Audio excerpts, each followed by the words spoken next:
Hi everyone, I'm Heather Poduska, star maker to entrepreneurs who want to unlock their potential and command any stage. Welcome to Thrive, the show where I bring you tips, resources, and people to help you create a more abundant life and business. You are in for high-value content coming to you from industry leaders who are growing their business, making an impact, and rocking their brands. Welcome to the show. Here we go.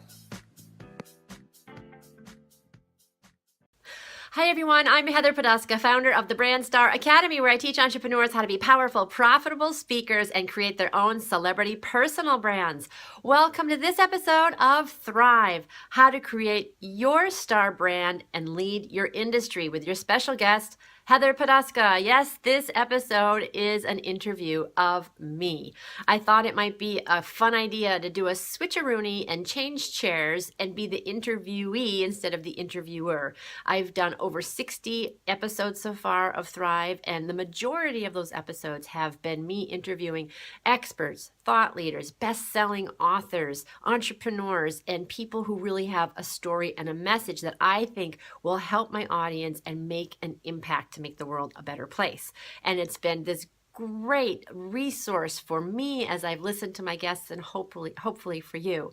But I was also thinking, I wonder if my audience is wondering more about who the person is that's doing all this interviewing. Who am I? What do I do? How do I serve my clients? And what's my story anyway? Who am I? How did I get here? So I thought it would be a fun experiment for this, ending up the year, winding up the year, to do an interview where somebody interviewed me.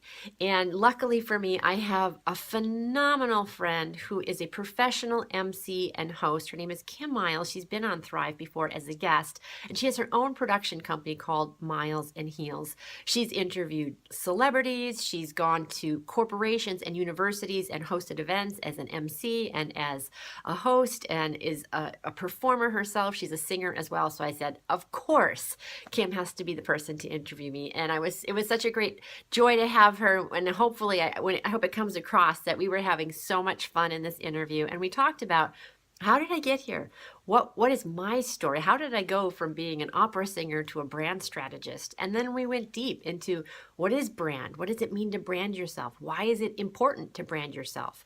What are some of the common mistakes that people make?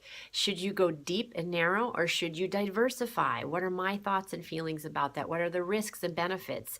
So everything that we talked about had to do with how you can create a more powerful, authentic, profitable brand. So it was really fun. I hope you enjoy this episode where we turned the tables. Also, if you are somebody who wants to lead your industry, if you are feeling like you're not quite serving at the highest level yet, you need to refine your message. You need to develop your thought leadership platform. You want to be on bigger stages, whether that stage is on, a podcast that you love, on speaking at a conference, getting invited to telesummits, whatever it is that you want to get your message out more powerfully, more clearly, and be seen as a leader in your industry, then I really want to encourage you to check out my website and go to the consulting tab. It's heatherpoduska.com in the consulting tab to check out some of my services for potential leaders, for entrepreneurs who really want that next level of success. And you know that you need refinement in your message. You might need polish of your image. If you want to be seen as a leader, you need to look the part. And if you need help developing a profit strategy, how are you going to create the kind of business model that's going to support your profit goals when you're speaking, when you're stepping out as the leader, so that you're not just becoming popular without making profits at the same time? If that's you, if you want to speak on conferences, I had a client this year who we started working together. A month after we started working together, she got invited to speak at a national health conference.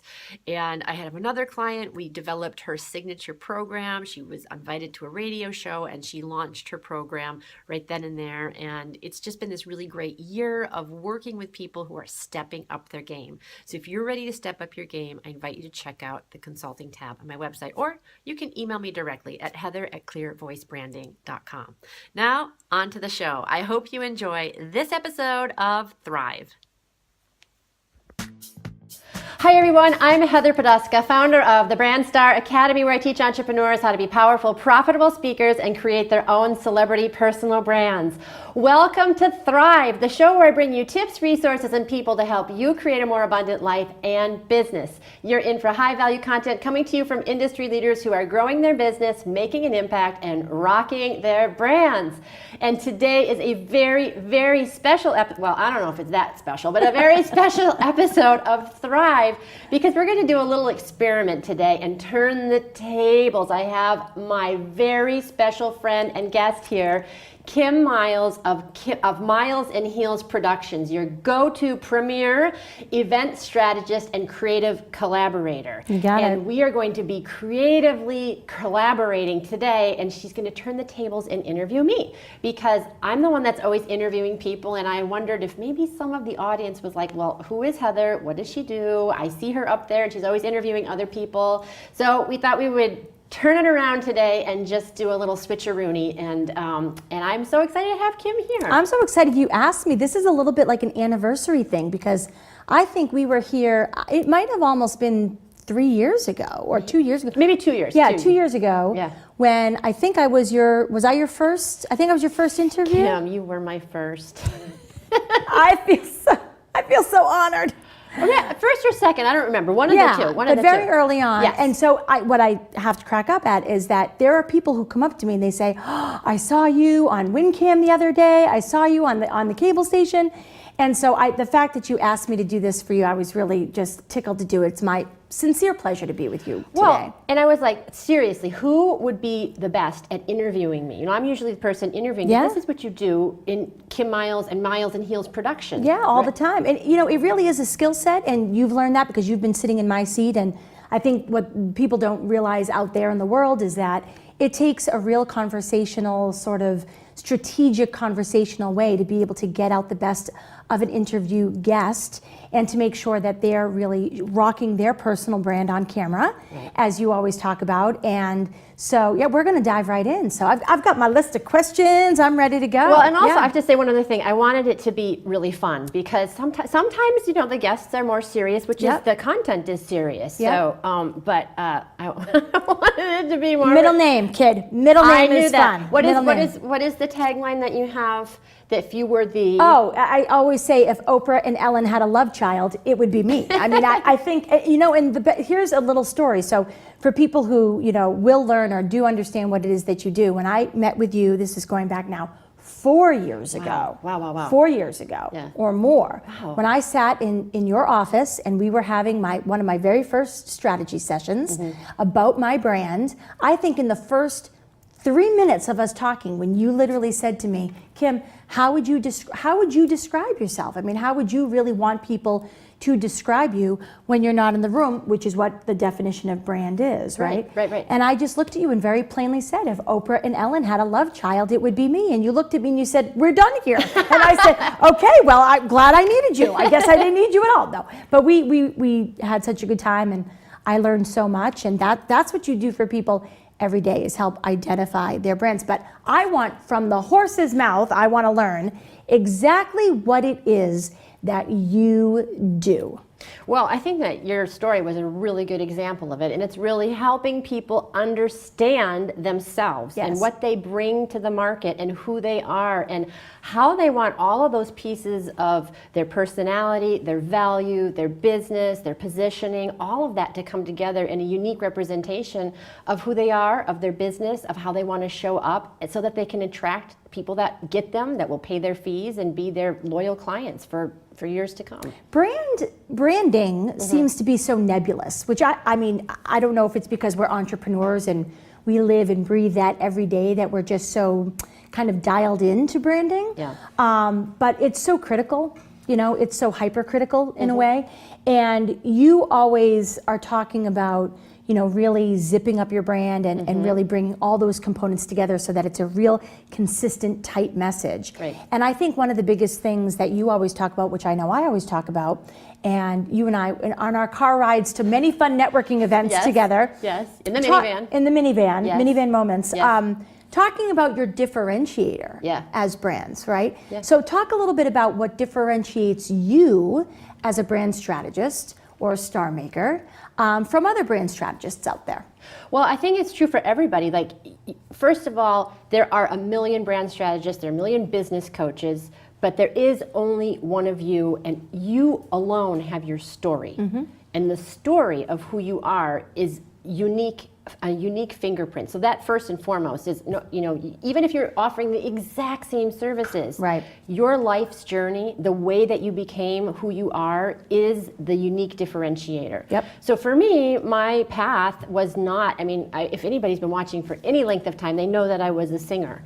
And not just a singer, a pretty extraordinary singer. Thank you. But when I was 5 years old, I wasn't quite at the level. But I was always a musician first, always a musician first. And I always tell the story, one of my earliest conscious memories is of sitting on the corner, waiting for someone to come over to play.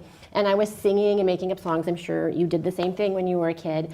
But I have a very clear, distinct memory of thinking, I hope someone walks by and hears me and discovers me. Oh, wow. Yes, and that word discover, right? Yep. Because I think it's a very human thing to want to be seen, to want to have your talent recognized. Or want to have your value or your talents uncovered, discovered, and to uncover your own abilities, right? To be able to uncover your own talents. Yes, yeah, but also to have it recognized by other people. Absolutely. To say, I see you. I mean, that's very human. I see you. Right. I think you're special. I choose you. Right. Right? And so that I remember having that feeling, and it was before like America's Got Talent. It was like when the Gong Show was, right? Honey, you just dated yourself. I know, but it was not part of like everyday culture. It Right. was just organic.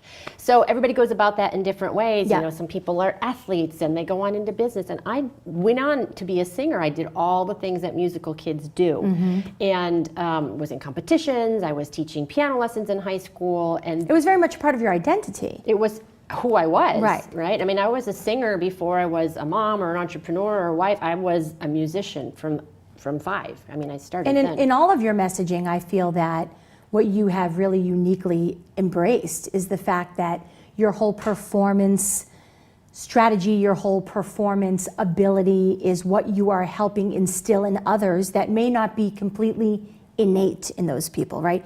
You and I have an innate and uncanny ability to be performers. We grew up performing, we like to perform, we're comfortable performing, we're comfortable being in front of audiences. But for those who aren't, I think that you have a really wonderful gift of kind of bringing that out in people. And it really leads me to my next question, which is, why do you do what it is that you do? Yeah, so just to take that story even further, as I went on my musical journey, I'd never seen an opera before. In my senior year of high school, I won a congressional scholarship to study in Europe for the year. Wow. And I wanted to keep singing, so I found a voice teacher there, and he said, he was a touring American opera singer who was working in Germany, and he said, go see an opera. And I'm like, I grew up across the street from cows. I didn't know anything. Can't help you. No, I had never seen one. So I said, if I get a chance, I'll go. And I got a chance to go to Berlin, and I went in this beautiful theater. And What was the opera that you saw? well, the conductor comes out, da-dun-dun-da-dee-da-da. It was La Boheme. Oh my God. So my first opera, I'm in this huge theater in Berlin, in La Boheme, like Puccini's most famous. That's like not even the penultimate, it's the ultimate. Yeah, I mean, Butterfly maybe, like Right. one of the top ones. And the soprano came out, and at the end, they threw flowers at her feet.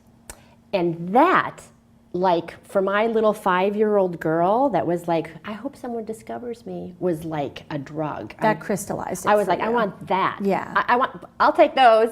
So I went back to the States, and I went to the conservatory, and suddenly I was not this big fish in a little pond of like, doing all the leads, and I was at the conservatory with all the best musicians in the world. And I started to develop this body tension, and it cut off my technique. So I would go and sing like for a conductor or a teacher that knew me well. And I always tell this story, I don't know if you saw the Looney Tunes, the cartoon where the guy finds the singing frog. And yes, right. He finds the singing frog. And he's like, "Hello, my baby." Yeah. So he gets the frog. Sorry, I just had a visual for everybody out there. Yeah. So he gets the frog, puts him in the box. He's like, "I'm going to be a millionaire." So he goes to Broadway. He's like, the frog is going to sing. So he takes it to the producers, puts the box out. The frog jumps out and goes, "Ribbit." Yeah. And he's like, no, sing. And he's like, "Ribbit." Puts the frog back in the box, takes him back home, opens the box, and the frog jumps out and is like, "Hello, my baby." that was me. So I would be like comfortable, I'd be at my lessons, people who knew me would hear the voice come out and they'd be like, yeah, you got it, go for it. And then I would get in these situations where I felt competition, I felt insecure, and my body would just shut down. And it wasn't really it wasn't stage fright. It wasn't just purely stage fright. It was more, it sounded much more kind of ingrained or mental, or there was like a whole bunch of factors, it sounded like to me. Oh, totally. Yeah. Totally. Like, self-worth, Yeah. all of these things that got like caught up in Combined, here. yeah. And Kim, I did everything I could think of to overcome this tension. I went to New York and I studied with a breathing specialist, a doctor who worked with emphysema patients. Wow. I did Alexander lessons, which is basically posture lessons every week for 3 years. I went and learned. All we did was stand up and sit down in a chair for an hour. Like, How much did that cost you? well, let me tell you. Honey, I could teach you how to stand up and sit down. Yeah. You can write the check to me. But I was desperate. This was my dream. Yeah, I of wanted to be course. at the Met, and Right. I knew I had the vocal cords. Sure, of course. But this Nothing was, else was cooperating. Right. So, but because I worked hard and I was talented, and I'm a talented musician, I have a voice, and people knew me, I got some things, and I ended up at the Boston Lyric Opera. And I was in the professional ensemble there, and I thought this was going to be a stepping stone. And I did some touring, but 5 years later, I'm still in the chorus. And I'll never forget this. I was staged for Magic Flute. Mm-hmm. I was staged at the front of the stage with my back to the audience. I was seated on the floor. The orchestra was playing. The house was full at the Schubert Theater, downtown Boston. And the lead soprano, Pamina, was staged in front of me, and she was singing over the top of my head. And I just looked at her and I was like, I am done. This is not what I signed up for. To watch someone else live my dream while I'm sitting here with my back to the audience, invisible, after trying and spending so much money, time, tears, energy. Years. Oh my God, it was my whole life. Yeah. So I didn't know what I was going to do after that. I had been a singer, a musician my entire life. That was your identity. It was everything. So I went to a career counselor because I was like, there must be something else. And we found out about branding. And I was like, okay, I can check these boxes because Right. branding is about helping people find their voice. That's right. And like, when you ask I'm gonna get emotional because you asked my differentiator. I know what that feels like not to have your voice, to know that there's something in Literally and metaphorically. Totally. Yeah. Like to know that you have talent, to know you have something to give, that there's something there and you cannot get it out. You can't get people to see it. You can't communicate it. So that's the foundation. So helping people find their voice, find their niche, which is the same as finding your repertoire as a singer. Absolutely. Dressing the part that you're trying to play. Like, how do you look online? What does your website look like? What does your social media profile look like? How are you dressing? Consistency in your brand. Yeah, Yep. so all of those things were the same thing I was doing as a singer. It was just applied to business. What I think I love, about what you talk about and what you and I have talked about so often as friends and colleagues and, support. We've been a support system for one another as entrepreneurs for many years.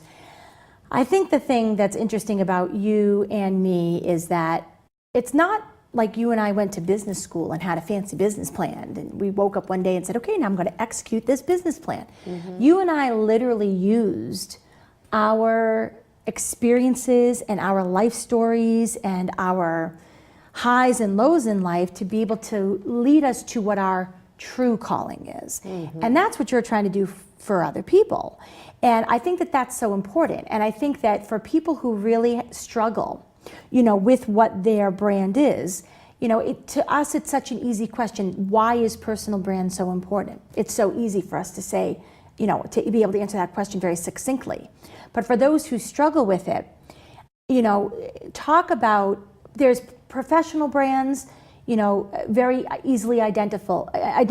If you take Nike or Coca-Cola mm-hmm. or CoverGirl, mm-hmm. you can immediately identify what those brands are. Mm-hmm. But when it comes to somebody's personal brand that they're then trying to perhaps bridge into a professional and personal brand, talk a little bit about why that's so important. Well, first of all, everybody already has a brand. They already have a personal brand. If you are living and breathing, you already have a brand. Right. Because it's everything you're projecting out into the world. And can that change over time? Obviously, you could start off potentially with one brand being one type of flavor or tone, and maybe it morphs into something else as you evolve and mature as a person and a professional? I would say if it doesn't change, you're not growing. Right. You know, I always think of your brand as a moving line, and when you brand yourself, it's like a snapshot of where you are on that line, but that line hopefully is still moving and spiraling. That's up. evolution. Right. Right. Right. So, and I mean, but your brand is your reputation. It's the promise of what you can deliver. Oh, right? I like that very much. Yeah, so it's something that's held in the minds of your audience, but the reason we brand is to have some control and to have some intention around what that impression is. So if I am not attracting the right kinds of clients, if I am not having the kind of success that I want to have, I can take some responsibility for that and project something different as long as it's authentic. And then you can have also some aspiration around your brand. Because like what we said, you already have a brand. It's everything you've done up to this point. Well, if you're not where you want to be right now and you want to be there, how do you need to show up to get there? From point A to point B. So that people Right. see you as that potential or see you there already. And that sometimes that's an internal external thing, and sometimes it's an external internal thing, like dressing the part. Like if you show up and you look like, you know, a schlumpadink, as Oprah likes to say, you're probably not going to command the high fees. Yeah. But if you show up and you have respect for yourself, and I'm not saying not all brands need to be fancy. That's not what I mean. Well, that's an interesting point, because there was a recent post on a group that I belong to, a business group the other day, that came across, and everybody weighs in, and it incites interesting conversation. Some I pay attention to, some are more interesting than others. But somebody said, do you feel that it's important for women to wear makeup in order to appear professional? And I was floored by all the different responses that came out. And I think what you just said is very interesting, which is it depends on what you do for a living, right? Absolutely. I mean, if you're a fresh-faced farm girl, I don't think you're going to be showing up in glam like you or I are going to be showing up in, right? Your brand is all about being natural and potentially, you know, homeopathic or whatever it is, right? So I think that that's a very interesting conversation, but the responses were really interesting. I think what is at the core of that question more so is about what makes you feel your true authentic self, which is what you talk about all the time. Yeah. And speaking of that, I do want to pivot one moment to you telling us really two things. A, who your ideal client is, but B, what are the results that you strive to get for your clients? So I want to know who the ideal client is, and then you just talked about a promise and delivering on that promise. Yep. So what is it that you're saying to these people? This is what I'm all about. This is what I can draw out of you. What are the things that you're promising that you can deliver for that client? So first of all, yeah, absolutely. And it is about, I want to just back up to the authenticity. Authentic self, yeah. It's about who you are, how you want to show up in your industry, right? Like, Yep. So it's not about being fancy, but it's always showing up as the best version of that. Yes. Of that. So if Which you're is applicable within that space. Absolutely. If you're the fresh-faced farm girl, then show up as the best version of that. Right. It's not sloppiness. Exactly. It's being authentic. So, but my ideal clients are people who really want that next level. They want to be in the spotlight. They want to have a platform to share, like be on television, be in the media. I always say that I help people become powerful, profitable speakers, and that I'm on stage, you know, like how do you present in a way that people will hire you to do the gig? Because if you're not visible, I always say you don't get paid to sing in the shower unless you're really comfortable singing naked, right? I enjoy singing in the shower. Would you enjoy having other people come in your shower? That's a private question, Heather. Well, but that's my point. It's about that visibility. Yes. Because if you're not being successful, you're either not on message or you don't have a big enough audience. There's no in between. Because if you have a clear message and you're not converting people, Shouldn't be an issue, right? exactly. You're not in front of the right people. Yeah. And if you're in front of the right people and you're not converting, your message isn't clear. I also just interrupt you for 1 second because I think that you and I talk about this all the time. I think that you and I as entrepreneurs, what's fun about us is as we go through this process and this journey together, we often come back to each other and we say, okay, guess what, Kim? I've learned something that I don't want to do anymore, or I've learned about people with whom I'm not interested in engaging anymore from a clientele perspective. I think you and I have had several conversations like that, and I think learning about what you do love to do and what you don't love to do is equally as important in this space, because I think that the energy that you put out there is going to be the kind of energy that you attract back. So when you're putting out working with highly successful clients, people who are really equally motivated to be their best self, you're going to attract those types of clients. Would you agree? Yeah. As opposed, and that's part of you having a consistent brand. You know, you're describing yourself as a star maker, which I want to ask you how you came up with that in a second. But you know, I think it's you're putting out that kind of attraction. That's the kind of people you're getting. People are really eager to become the best version of themselves. Yeah, absolutely. And a lot of my clients they have all the components, but it's just not zipped up yet. They don't have that hook that turns heads. And it's that thing, it's that differentiator, it's that special thing that people like Miles and Heels Productions, right? And you're the productions person, you're that personality, you're the host, and you can really do these great interviews.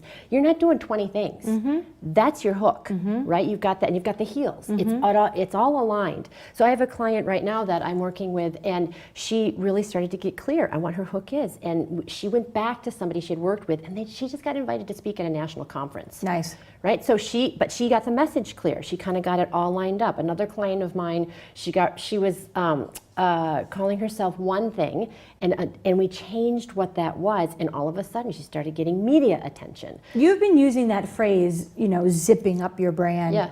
Since I've known you. Yeah. Which is a long time. But in a good way. Yes. Not in an age way, in a longevity way. That's it. But talking about that concept has always stuck with me. Yeah.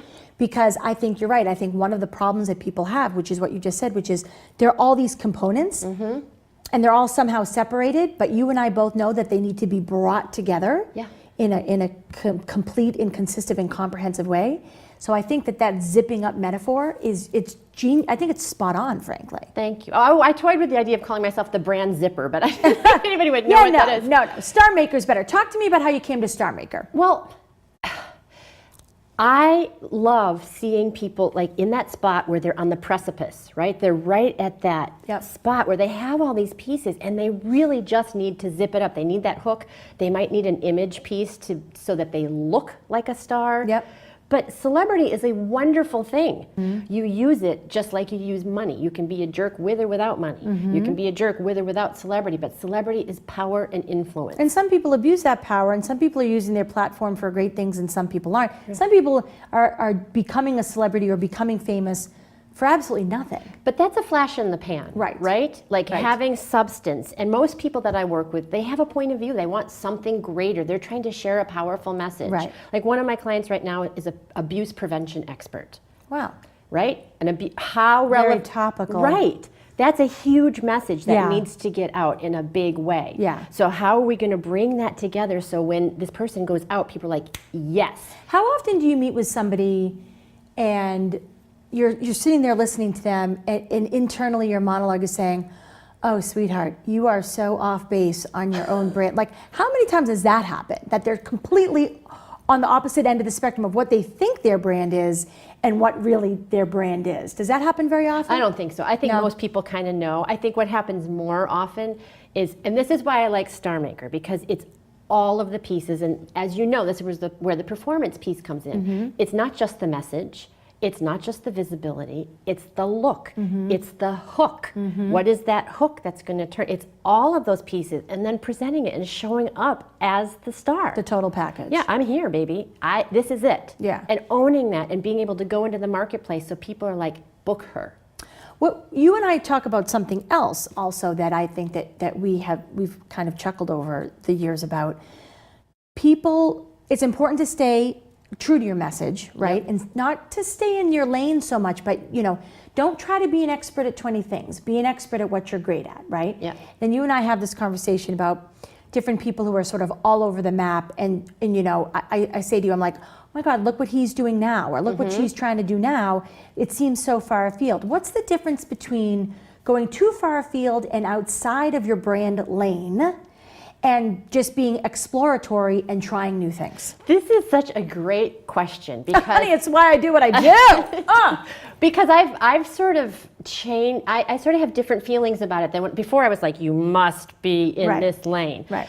But you are the brand. I am the brand, and how we express what we want to do is part of that. So it's choices, and I think I like to think about it more as flowing into an area and flowing out and testing things.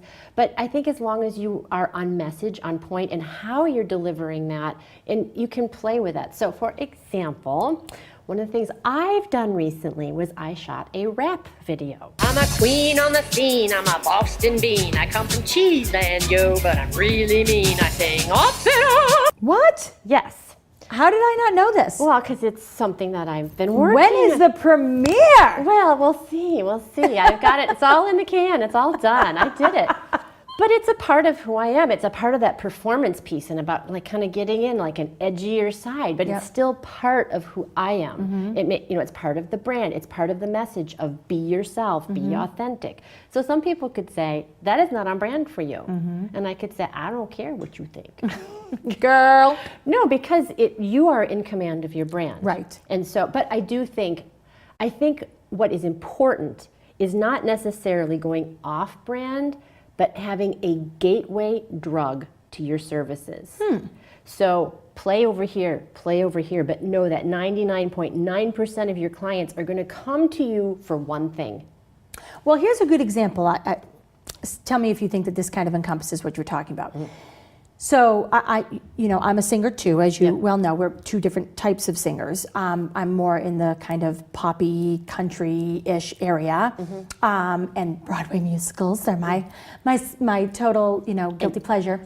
And your great band. And my great band, Yes, which I have so much fun with. But my husband and I were talking the other day about Garth Brooks, who I am not personally a Garth Brooks fan, but he's one of the most successful country music artists of all time, for sure. Does everybody remember when he had an alter ego that came out? It was a I sort of remember. Yeah. I forget what he was called, and it failed miserably. So what's interesting about that analogy or that story is like sometimes it doesn't always work, right? Like sometimes people are not going to follow you into that other lane. And if your brand is strong enough and you kind of come back to your original lane, people will hopefully follow you back. Tell me about what you think most entrepreneurs struggle with the most. I think it's really knowing what that lane is. Because I always liken it to when you get your car worked on and they put those little blocks under the tire so it doesn't roll, move. Yeah. Right? When you're clear on your message and your niche and what your superpowers are and what people are really going to come to you for, it's like just taking that little block away and then the car can roll down the road. But most people don't know. They don't know how to articulate it. They don't know how to walk into a room and say, this is what I do, for whom, these are the results that they get. Like, I help people with their messaging and their branding and their image and their performance so that they can get in the media and make more money and create streamlined business models and have a hook in the market. So they're stars. Do you want to know what I think also feeds into that? What's that? People not understanding how to say no. Yeah. Right? So when you're starting off as an entrepreneur, you're just so eager to get clients or get a gig and you'll say yes to almost anything. Yeah. And as you go forward, you have to really learn that saying no is a very healthy thing because not all opportunities are going to reemphasize or reinforce your brand and your message and how you want to be seen out there. So I think what also feeds into that is not really understanding how or when to say no. Would you agree with that? Yeah, and I think that also I like to come from a loving place around all of it as well. And I've definitely softened over the years about like lanes, should, because we're people and people are messy, people are sloppy. We're not perfect. No, and we have different facets of our personality, and because of our emotional maturity, because of our life path, sometimes there are parts of our personality that are trying desperately to be expressed. And they're coming out, maybe Garth Brooks is trying to express something and he couldn't figure out how to bring it into his current brand. So it came out like this. And he's like, okay, that's not working for my business brand, right? So I need to so I agree like saying no, but I want to give people the space to play and be like, okay, this didn't work. It's not the end of the world. What's the next thing? You can't be afraid to fail. Right. You can't be afraid to fail as an entrepreneur or as just a person in general. You can't be afraid to fail. Well, why do you feel that personal brand and professional branding plays such a huge impact in people's ability to perform, ergo to be able to succeed and make money? I think it's everything. Yeah. My tag, if I had a tagline on my forehead, it would be, when you have your voice, you have everything you need. Wow. Drop the mic. I think you could. Thank you. I'm going to leave now. I think you could tattoo that on your on your forehead. No, but I think that's so huge. And do you think women struggle with that more so than men? I don't know that, I think in some ways women have an advantage because they tend to be more emotionally available. It's not always, but and they're given a little more space, I think, to explore their emotions and explore creativity. Not all, I'm just broad strokes here. Where I think it's harder for women is when they have a powerful voice, when they have a strong voice, and they want to express that, because it's not just men that say, shh. It is not just men. That's right. There are plenty of women who will help you quiet down. Do you think that comes out of insecurity from those women kind of looking at those other women somewhat in an enviable capacity and saying, I wish I could